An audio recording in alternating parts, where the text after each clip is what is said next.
The call is for a suspected shoplifter, but the officer finds no stolen goods on him. This is the moment we break down the crucial evidence that sealed his fate, all caught on Bodycam. Hey everyone, welcome back to the channel. Today, we're diving deep into Target shoplifter caught red-handed.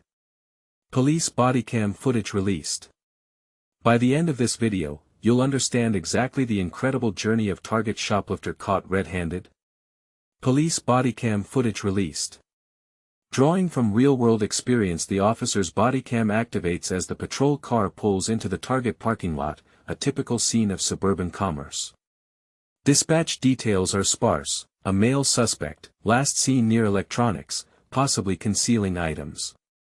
The officer steps out, the automatic doors hiss open, and the sterile, bright lights of the store interior wash over the lens. His first scan of the area shows nothing out of the ordinary, just shoppers pushing carts. The initial challenge is already apparent, finding one person in a sea of people with only a vague description. The officer's calm, measured walk towards the security office sets the tone. This is a fishing expedition, not a foregone conclusion. Approached near the video games aisle, the suspect, let's call him David, appears surprisingly at ease. He makes eye contact, doesn't flinch, and answers the officer's initial questions with a relaxed demeanor. Just browsing, he says, a slight smile on his face. The officer notes his empty hands and the lack of a shopping cart or basket, a small, but telling detail. David is wearing a slightly oversized hoodie, a common choice for concealment, but it's a warm day outside. The conversation is polite, almost friendly, but the officer is already reading the subtle cues, the casual stance, the quick glances towards the exit. The performance has begun. With consent, the officer conducts a pat-down for weapons, a precise and professional motion. The Bodycam jostles slightly, focusing on the suspect's waistband and pockets. The exterior of the hoodie feels empty. No boxy outlines, no telltale crinkles of plastic packaging. David continues to talk, his voice steady, perhaps even a little too confident now. He knows a superficial search won't reveal anything. This is a critical juncture. Without immediate evidence, the interaction could end right here. The officer must decide whether to dig deeper based on behavior alone or let him walk. The camera pans to the store security guard, who gives a nearly imperceptible nod. The officer's attention returns to that oversized hoodie. He asks David to remove it. For the first time, a flash of hesitation crosses David's face. It's brief, but it's there. The confident facade cracks for a split second. He slowly pulls the hoodie over his head, and as he does, the camera catches it, a distinct, weighted drop. Something heavy shifts inside the garment as he maneuvers it. The officer's eyes lock onto the hoodie now in David's hands. It hangs differently than an empty piece of clothing should. It has a defined, bulky shape in its front pocket. The entire energy of the encounter shifts in that silent, physical moment. What's in the pocket? The officer's tone changes from inquiring to directive. David's response is mumbled, unconvincing. Nothing, just my stuff. But the weight contradicts him. The officer takes the hoodie and immediately feels the solid, rectangular object within the pouch. It's the exact size and shape of high-end headphones or a small electronics box. This is no phone or wallet. The visual evidence is now supported by tactile proof. The Bodycam zooms in as the officer reaches into the pouch. This is the point of no return. Every move from here is about securing that evidence and confirming the store's property.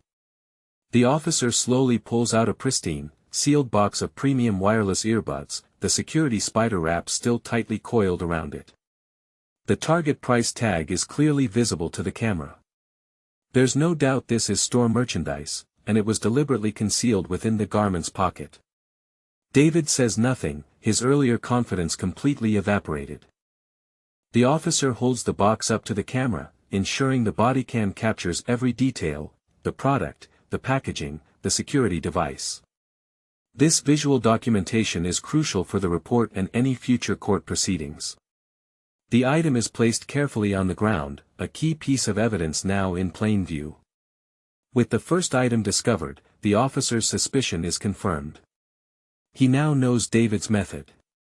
He asks, "Is there anything else?" The question isn't really a question, it's a procedure. A quick, more thorough check of the hoodie's main compartment reveals a second, smaller electronics accessory, also sealed. The initial empty-handed illusion is completely shattered. What seemed like a failed stop minutes ago is now a solid case of concealed theft.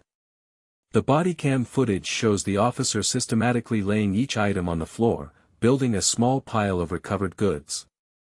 Each item adds to the weight of the charges David will now face. The officer now Mirandizes David, his voice clear and procedural. "You have the right to remain silent." This isn't for dramatic effect, it's a legal requirement to ensure any subsequent statements can be admitted in court. David listens, his head down.